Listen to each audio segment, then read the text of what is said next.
Mēs pēc mirkļa būsim 18,000 pēdu dziļumā. Tas ir dziļums, līdz kuram devās Bads Brigmans filmā Bezdibens. Es to daru pa īstam. Pašā klusā okeāna dziļumā ir vieta, kas gandrīz vairs nešķiet kā daļa no parastās pasaules. Vieta, kur nesasniedz saules stari, ir ārkārtīgi augsts un spiediens ir tik milzīgs, ka tas var sadragāt tēraudu kā skārda buņģu. Šī ir Mariānas dziļvaga, dziļākā okeāna daļa uz visas zemes. Tā atrodas klusā okeāna rietumu daļā starp Japānu un Filipīnām.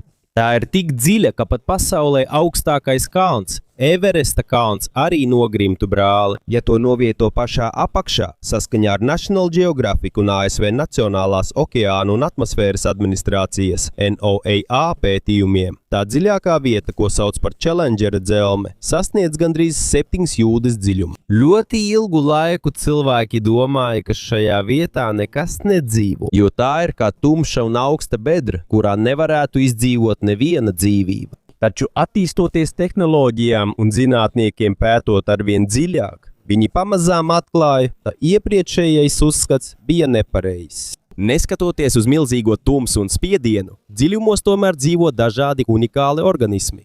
Ir zivis, mazi radījumi un baktērijas, kas spēj izdzīvot pat gandrīz neiespējamos apstākļos. Vēl pārsteidzošāk ir tas, ka tie nepaļaujās uz saules gaismu, lai izdzīvotu. Tā vietā viņi izmanto ķīmiskas vielas no zemes dzīlēm, lai iegūtu enerģiju. Tā ir kā atsevišķa ekosistēma, kas ir atdalīts no mums ierastās pasaules virspusē. Taču, jo vairāk tiek atklāts par Mariānas dziļvagu, jo vairāk lielās valstis sāk par to interesēties.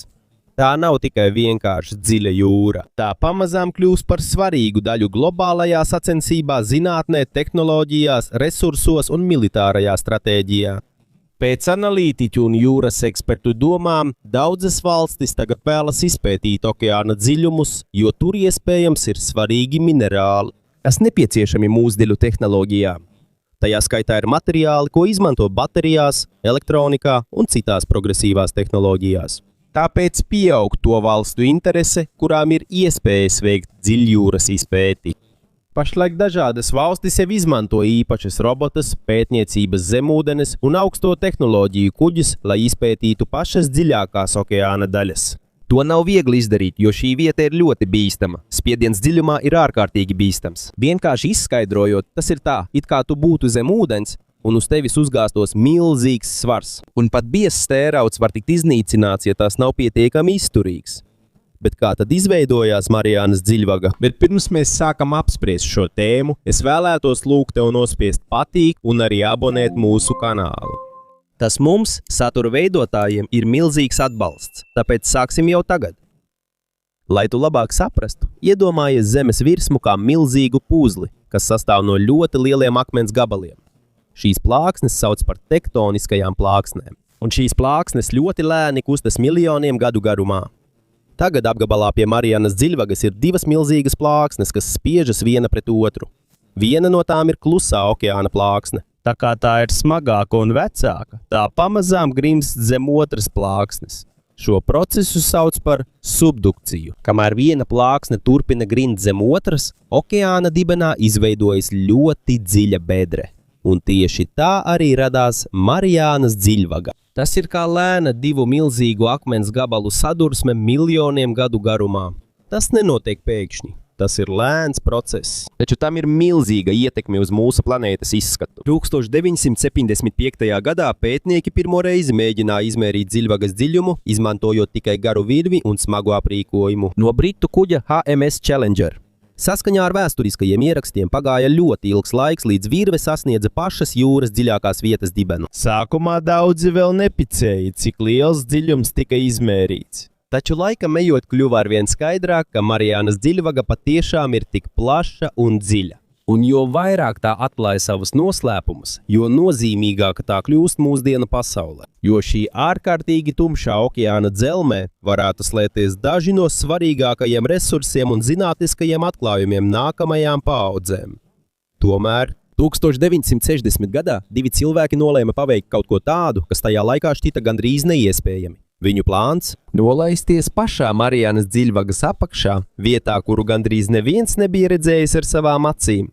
Viņi neizmantoja parastu zemūdeni, Tās nosaukums bija Trieste. Tā bija īpaša ierīce, kas radīta tikai vienam mērķim – nolaisties ārkārtīgi dziļi okeāna dzelmē. Tās iekšpusē bija neliela metāla kabīne, kurā gandrīz tikai 2 cilvēki varēja ietilpt. Tā bija kā maza metāla bumba, kas piekārta zem liela tvertnes. Tur iekāpa šveiciešu inženieris Džekijs Pikārs un ASV jūras spēku virsnieks Dons Volšs. Kamēr viņi devās arvien dziļāk okeānā, gaisma pamazām izzuda. Pēc dažām stundām viņus visapkārt ieskāva tikai tumsa. Tu neko nespētu saskatīt. Ūdens bija arī ārkārtīgi augsts, gandrīz sasalšanas temperatūrā, taču viņu lielākais ienaidnieks nebija ne tumsa, ne augstums, bet gan spiediens. Jo dziļāk tu nonāc okeānā, jo lielāks kļūst ūdens spiediens uz tavu ķermeni un transporta līdzekli. Mariānas dziļvagā spiediens ir tik milzīgs, ka pat biezs stērauds var tikt saspiests. Vienkāršā skaidrojumā iedomājies, ka milzīgs kauns nospiež mazu priekšmetu. Tik spēcīgs ir spiediens apakšā. Saskaņā ar NOAA un citiem okeāna pētniekiem, spiediens Challenger dzelmē ir vairāk nekā 1000 reižu spēcīgāks nekā tas, ko mēs izjūtam uz zemes virsmas. Kamēr Trieste devās lejup, pēkšņi kabīnē atskanēja skaļa sprādzienam līdzīga skaņa. Viņa novērošanas loga daļā radās plaisa pārmērīgā spiediena dēļ. Tajā dziļumā tas bija ārkārtīgi bīstami, jo ja metāls vai stikls transporta līdzeklī pilnībā saplīst, tas nebūs vienkārši ūdens noplūde. Pārmērīgā spiediena dēļ viss transporta līdzeklis var tikt saspiests vienā acu mirklī, taču neskatoties uz briesmām, viņi turpināja nolaisties. Un pēc gandrīz 5 stundu ilga ceļojuma lejup dziļumos, viņi sasniedza pašas Mariānas dziļvagas apakšu. Viņi bija pirmie cilvēki vēsturē, kas paši savām acīm ieraudzīja visdziļāko vietu uz planētas. Un tur viņi ieraudzīja kaut ko tādu, kas pārsteidza visu zinātnes pasauli. Tur bija dzīvība. Saskaņā ar ziņojumiem un vēsturiskajiem ierakstiem, viņi zem jūras ieraudzīja kustīgu organismu. Tāpēc sāka mainīties agrākie zinātnieku uzskati, ka šādā vietā dzīvība nav iespējama. Iepriekš daudzi domāja, ka jo dziļāka ir jūra, jo nekas tur nevar izdzīvot milzīgā spiediena dēļ, taču izrādījās, ka tas nav pareizi. Mariānas dziļvagā ir organismi, kas ir spējuši pielāgoties ārkārtējiem apstākļiem. Ir mazas radības un baktērijas, kas spēj izdzīvot, pat ja spiediens gandrīz saspiež citus parastos dzīvniekus. Vēl pārsteidzošāk ir tas, ka viņu izdzīvošanas veids atšķiras no radībām uz zemes virsmas. Piemēram, daudzi saklā jūras dzīvnieki izmanto kalciju, lai veidotu savus cietos kaulus un čaulas. Taču Mariānas dziļvagā tik lielā dziļumā šāda veida ķermenim ir grūti izdzīvot, jo uz to ietekmē ūdens spiediens un ķīmiskais sastāvs. Tāpēc lielākajai daļai radību dziļumā ir mīksti ķermeņi un neparasts izskats. Viņi izskatās kā būtnes no citas planētas. Un tieši tāpēc zinātnieki kļuva vēl vairāk ieinteresēti jūras dzīlēs, jo ja uz Zemes ir dzīvība, kas spēj izdzīvot šādā vidē, tad ir iespējams, ka arī citās Saules sistēmas vietās ar ekstremāliem apstākļiem pastāv dzīvība. Līdz pat šodienai daudzas Mariānas dziļvagas daļas vēl nav pilnībā izpētītas. Ekspertu prāt mēs zinām vairāk par virsmu, uz mēnesi nekā par mūsu pašu okeāna dziļākajām vietām. Un, attīstoties dažādu valstu izpētes tehnoloģijām, arvien vairāk okeāna dziļumu noslēpumu pakāpeniski tiek atklāti. Noslēpumi, kas miljoniem gadu ir bijuši paslēpti zem zemes tumšākajām vietām. Tagad, jo dziļāk mēs nonākam okeāna dzīlēs, pakāpeniski izzūd gaisma no virsmas. Sākumā joprojām ir redzama jūras zilā krāsa, bet jo dziļāk tu ej, jo vairāk šķiet, ka ieej pasaulē bez saules un bez rīta. Šeit sāk mainīties dzīvība. Šajā okeāna daļā saules stariem jau ir grūti iekļūt, tāpēc šeit dzīvojošajiem dzīvniekiem ir jāatrod veidi, kā izdzīvot. Dažiem dzīvniekiem šeit ir izaugušas lielākas acis, lai viņi varētu atrast barību pat pilnīgā tumsā. Citi ir izdomājuši vēl neparastākus veidus. Viņi paši rada savu gaismu. To sauc par bioluminiscenci. Saskaņā ar jūras biologu un National Geographic pētījumiem, daudzi dziļjūras radījumi spēj radīt gaismu, izmantojot ķīmisku reakciju savā ķermenī. Šķiet, ka tiem ir iebūvēta lukturīša funkcija, taču tas nav tikai tāpēc, lai izskatītos skaisti. Viņi izmanto šo spēju, lai medītu barību, izvairītos no plēsējiem un atrastu partneri ārkārtīgi tumšajā jūrā. Zem okeāna virsmas gaismai ir liela nozīme, jo tur gandrīz neko nevar redzēt. Viens no dīvainajiem radījumiem šeit ir cirvizivs. Tās ķermenis ir ļoti plāns, gandrīz kā naža asmens. Taču visvairāk uzmanību piesaista tās lielās acis, kas vienmēr skatās uz augšu.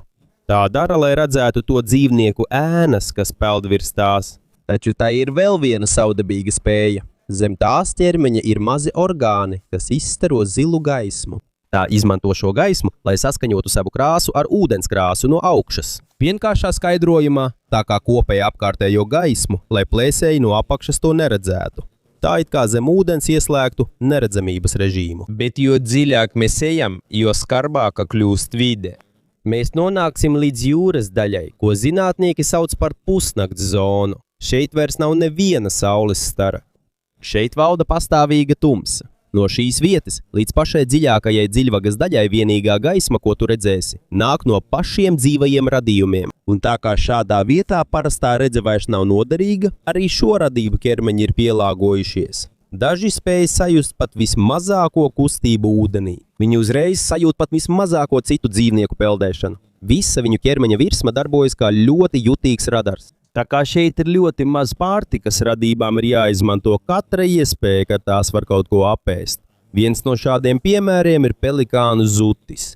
Tas nav liels dzīvnieks, bet tā mute ir milzīga salīdzinot ar ķermeni. Tas spēj norīt pat upuri, kas ir lielāks par pašu. Šādā vietā, kur reizēm paiet vairākas nedēļas vai mēneši pirms atkal parādās ēdiens, dzīvnieki nevar būt izvēlīgi. Kad parādās ēdiens, tas jāpēd uzreiz. Šajā dziļajā pasaulē dzīves likumi tiešām ir savādāki. Nav svarīgi būt tikai skaistam vai stipram. Svarīgākais ir izdzīvošana.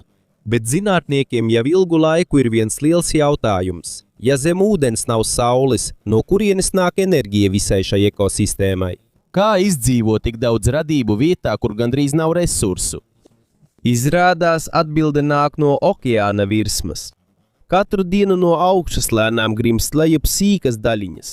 Tajā ietilpst miris planktons, sīkas organismu atliekas, zivju izkārnījumi un citi organiskie materiāli. Zinātnieki to sauc par jūras sniegu.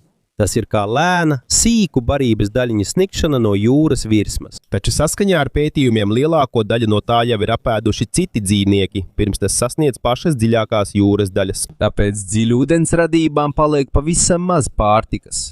Taču dažreiz atnāk daudz lielāka svētība. Un tad jūras dzelme pārvēršas par īstām svinībām. Kad liels valis nomirst un nogrimst jūras dibenā, tas kļūst par milzīgu pārtikas avotu dziļūdens radībām.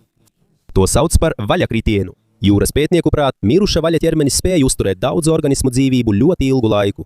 Vispirms ierodas maitēdāji, piemēram, haizivis un lielās murēnas. Ļoti ilgu laiku vispirms ierodas maitēdāji, piemēram, haizivis un lielas zivis. Pēc tam seko krabji, tārpi un citas mazas radības, kas apēd atlikušo gaļu. Un tad gandrīz tikai kauli ir palikuši, jo projām ir dažādi savdabīgi organismi, kas spēj apēst pat pašus vaļu skeletus. Zem ūdens gandrīz nekas netiek izšķiests. Vietā, kur ir ļoti grūti izdzīvot, katra enerģijas daļiņa ir svarīgs. Un tāpēc zinātnieki vēl vairāk pārliecinās, ka pat vistumšākajās un visbīstamākajās zemes vietās dzīvība vienmēr atrod veidu, kā turpināt pastāvēt. Neskatoties uz to, pasaule zem Mariānas dziļvagas ir vēl dziļāka nekā vairums cilvēku domā. Aiz parastā jūras dibena ir vēl viena daudz ekstrēmāka okeāna daļa, kas gandrīz šķiet kā atsevišķa pasaule. To zinātnieki sauc par Hadāla zonu. Tās nosaukums cēlies no vārda Hādejs, kas senajā mitoloģijā apzīmē pazemi jeb mirušo pasauli. Un šīs nosaukums ir ļoti piemērots, jo šajā vietā gandrīz vairs nav sastopama normāla dzīvība, salīdzinot ar to, kas ir uz zemes virsmas. Šeit ir ārkārtīgi tumšs, ļoti augsts un spiediens ir milzīgs. Taču neskatoties uz šiem skarbajiem apstākļiem, šeit joprojām ir radības, kas spēj izdzīvot. Viens no neparastākajiem atklājumiem, ko zinātnieki ir izdarījuši, ir Mariānas gliemeža zivs. Saskaņā ar dziļjūras pētnieku un National Geographic pētījumiem, šī ir dziļākā zivs, kas jebkad atklāta un dzīvo uz zemes. Kad to ieraugi, tas neizskatās pēc parastas zivs. Tā krāsa ir bāla un ķermenis gandrīz kā želeja. Arī tās kauli nav tik cieti kā parastām zivīm. Tā vietā lielākā daļa tās ķermeņa ir elastīga un mīksta, lai izturētu milzīgo spiedienu okeānu dziļumos. Vienkārši izskaidrojot, ja parastu dzīvnieku vai cilvēku novietotu šādā dziļumā, viņa ķermenis varētu uzreiz tikt saspiests spiediena dēļ. Taču gliemežzivs ir citāds. Tas ir evolucionējis, lai izdzīvotu tur. Tā it kā viss viņa ķermenis būtu radīts dzīvei dziļumā. Un viņš nav vienīgā dīvainā radība tajā vietā. Tur ir arī organismi, ko sauc par ksenofioforiem. Lai gan tie izskatās kā vienkārši dubļi vai akmeņi, tie ir dzīvi. Vēl pārsteidzošāk ir tas, ka tie ir tikai vienšūnu organismi. Tas nozīmē, ka viss viņu ķermenis sastāv tikai no vienas šūnas. Taču neskatoties uz to, tie spēj izaugt gandrīz cilvēka dūres lielumā. Pēc jūras zinātnieku domām, viņiem joprojām ir liels noslēpums, kā šī organismi spēj izturēt milzīgo spiedienu Mariānas dziļvagas dzelmē. Jo normālā situācijā pārmērīgs spiediens var iznīcināt parasto šūnu struktūru. Taču Mariānas dziļvagā šķiet darbojas pavisam citi dzīves likumi. Dziļumos ir arī mikroorganismi, kas nepaļaujās uz saules gaismu, lai izdzīvotu. Tā vietā tie barojās ar ķimikālijām, kas nāk tieši no zemes iekšienes. Šis ir viens no svarīgākajiem dziļjūras zinātnes atklājumiem, jo tas parāda, ka organismi var izdzīvot pat tad, ja nav saules gaismas. Zemes virspusē lielākā daļa dzīvības ir atkarīga no saules. Augi izmanto saules gaismu, lai radītu enerģiju. Pēc tam to sapēd citi dzīvnieki, un dzīves cikls turpinās. Taču dziļi tranšejā darbojas cita sistēma. Šeit ir organismi, kas izmanto ķīmiskās vielas no zemes dzīlēm kā enerģijas avotu, it kā pati planēta tos barotu, un tāpēc zinātnieki kļuva vēl ieinteresētāki par dzīvības iespējamību uz citām planētām vai pavadoņiem Saules sistēmā. Jo jau uz Zemes ir dzīvība, kas spēj izdzīvot šādā vidē. Iespējams, tas ir iespējams arī vietās, kur nav saules gaismas, bet ir pazemes okeāni vai ķīmiskā aktivitāte.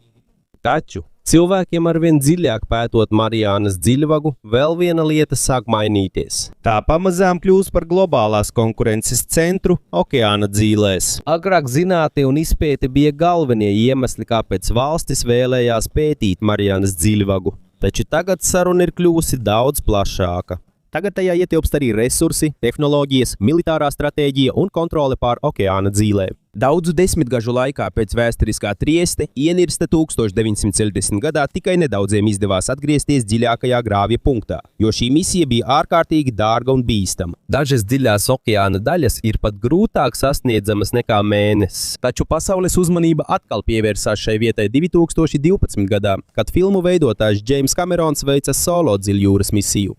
Saskaņā ar BBC un National Geographic ziņojumiem viņš veiksmīgi sasniedza Challenger Deep, izmantojot speciāli izstrādātu zemūdens aparātu. Pēc tam interese par dziļjūras izpēti atkal pieauga. Pēc viņa sekoja pētnieks Viktors Veskovo, kurš arī veica daudzas niršanas Mariānas dziļvagā kopš 2019. gada. Taču kamēr citas misijas finansēja privātie pētnieki, Ķīna izvēlējās citu virzienu. 2020. gadā saskaņā ar oficiālajiem Ķīnas ziņojumiem un starptautisko atspoguļojumu Ķīnas zemūdens aparāts Fendu Fenduje sasniedza Mariānas dziļvagu. Tas ir moderns dziļjūras transporta līdzeklis, kas izstrādāts sarežģītām izpētes misijām, taču Ķīnas mērķis nav tikai vienkārša apmeklēšana. Pēc analītiķu domām viņi vairāk koncentrējās uz ilgtermiņa klātbūtni dziļjūrā. Tā vietā, lai veiktu tikai vienu lielu misiju, viņi izmanto vairāk autonomo zemūdens transporta līdzekļu, jeb AUV. Tie ir roboti, kas spēj ilgstoši strādāt zem ūdens, pat ja tajos nav cilvēku. Tie spēj izveidot jūras dibena karti, analizēt nogulumus un savākt ļoti daudz informācijas par okeāna dzelmi. Un tā kā tie ir lētāki nekā tradicionālās apkalpes misijas, tos var izmantot biežāk un plašāk. Tāpēc dziļā jūra pamazām kļūst par jaunu stratēģisko robežu. Tas vairs nav tikai par neparastu dzīvnieku atklāšanu. Tā vietā tā sāk kļūt arī par cīņu par datiem, resursiem, tehnoloģijām un ietekmi uz dziļākajām planētas daļām. Tomēr, kamēr arvien vairāk valstu sūta robotus un zemūdenes okeāna dzīlēs, tagad ir skaidrāk, ka zinātne nav vienīgais iemesls, kāpēc pieaug interese par Mariānas dziļvagu un dziļjūras izpēti. Šeit ir daudz, kas likts uz spēles, un viens no svarīgākajiem iemesliem ir resursi. Zem plašajām dziļās okeāna daļām ir izkaisīti dīvaini akmeņi uz jūras gultnes. Pirmajā acu uzmetienā tie neizskatās īpaši, jo izskatās kā parasti mazi akmeņi vai kartupeļi, kas guļ jūras dibenā. Taču pēc Reuters, BBC un startautiskās jūras gultnes pārvaldes ziņojumiem šajos akmeņos ir vērtīgi metāli, piemēram niķelis, kobalts un mangāns, un tie ir ļoti svarīgi mūsdienu pasaulē. Šos metālus izmanto bateriju ražošanā elektriskajiem transporta līdzekļiem, vietālruņiem, vēja turbīnām un citām tehnoloģijām, kas nepieciešamas atjaunojamās enerģijas jomā. Vienkārši sakot, jo vairāk pasaule pāriet uz zaļo enerģiju un elektriskajām tehnoloģijām, jo vairāk pieaug pieprasījums pēc šiem metāliem. Tāpēc dažām valstīm un lieliem uzņēmumiem jūras dibens šķiet kā nākotnes jaunā raktuves vieta. Taču ir liela problēma. Zinātnieki joprojām nav pārliecināti, kāda būs dziļjūras ieguves ietekme. Pēc jūras pētnieku un vides aizsardzības grupu domām, dziļjūras ekosistēmas veidojas ārkārtīgi lēni. Tāpēc, ja kāda jūras gultnes daļa tiek bojāta ieguves dēļ, tās atjaunošanās var prasīt ļoti ilgu laiku. Un tā kā mums joprojām ir daudz nezināmā par dzīvi zem ūdens, pastāv bažas, ka varētu tikt iznīcināti organismi, kurus zinātne vēl nav pilnībā atklājusi. Bet vai tiešām tikai resursi ir iemesls, kāpēc dziļā jūra ir svarīga? Nē, ir vēl viens jutīgāks un delikātāks jautājums – komunikācija un globālā interneta sistēma.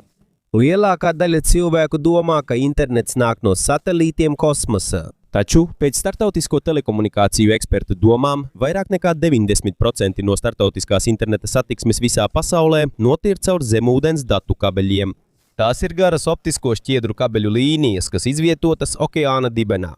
Tas ir kā milzīgs kabeļu tīkls, kas savieno dažādas valstis. Šeit notiek tiešsaistes banku pakalpojumi, video zvani, sociālie tīkli, starptautiskie biznesa darījumi, militārie sakari un gandrīz visas mūsdienu digitālās aktivitātes. Vienkārši izskaidrojot, ja šie svarīgie kabeļi tiek pārrauti, tas var ietekmēt daudzu valstu internetu un sakarus. Un šeit sākas jaunās bažas valdības un militāro analītiku vidū. Jo tā pati tehnoloģija, ko izmanto dziļjūras izpētēji, var tikt izmantot arī, lai atrastu, uzraudzītu vai iznīcinātu zemūdens kabeļus. Piemēram, autonomie zemūdens transporta līdzekļi, jeb dziļjūras roboti, spēj izveidot ļoti detalizētas jūras gultnes kartes, taču nepareizā situācijā tos var izmantot arī, lai noteiktu, kur atrodas svarīgās komunikāciju līnijas zem jūras. Šī iemesla dēļ dažas valstis sāk uzlūkot dziļjūru kā jaunu strateģisko kaujas lauku. Šis nav parasts karš ar tankiem vai iznīcinātājiem, ko var redzēt virspusē. Tas ir klusāks, slēptāks un daudz grūtāk aizsargājams. Jo okeāns ir ļoti plašs, un tā dzelmi ir ārkārtīgi grūti uzraudzīt. Pēc analītiķu un drošības speciālistu domām, tas ir iemesls, kāpēc daudzas valstis šobrīd paplašina savas dziļjūras tehnoloģiju programmas. Ne tikai zinātnes dēļ, bet arī ilgtermiņa ekonomiskajam un strateģiskajam ieguvumam. Taču līdz pat šim brīdim joprojām pastāv daudzi juridiski jautājumi par šo tēmu, jo liela daļa dziļās okeāna teritorijas nepieder tikai vienai valstī. Saskaņā ar starptautiskajiem jūras līgumiem un apvienoto nāciju diskusijām, dažas augsto jūru daļas tiek uzskatītas par kopīgu teritoriju visai pasaulē. Taču, pat ja pastāv esošie noteikumi, joprojām ir daudz neskaidru jautājumu attiecībā uz ieguvi, izpēti un dziļjūras tehnoloģiju izmantošanu. Un kamēr starptautiskie līgumi virzās lēni, valstis turpina izvietot savu aprīkojumu jūras dzelmē. Vienkārši sakot, kamēr pasaule vēl diskutē par noteikumiem, tās valstis, kurām ir attīstītākas tehnoloģijas, pamazām iegūst kontroli un informāciju. Tāpēc tagad Mariānas dziļvaga vairs nav tikai dziļa okeāna daļa. Tā vairs nav vienkārši dziļa okeāna daļa. Tā ir kļuvusi par mūsdienu pasaules izaicinājumu simbolu. Vieta, kas ir vienlīdz svarīga zinātnei, resursiem, videi, tehnoloģijām un globālajai drošībai. No vienas puses tā var palīdzēt mums izprast dzīvības izcelsmi un mūsu planētas noslēpumus. Taču, no otras puses, tā var kļūt arī par konkurences centru, varas un kontroles dēļ nākotnē. Un kamēr arvien vairāk valstu dodas jūras dzīlēs, paliek viens liels jautājums. Vai pasaule spēs aizsargāt vienu no pēdējām vēl neizpētītajām vietām uz Zemes? Vai tas novedīs pie sīvas cīņas par resursiem un strateģisko pārākumu? Pašlaik uz šo jautājumu vēl nav skaidras atbildes, jo cīņa par okeāna dzīlēm tikai sākas.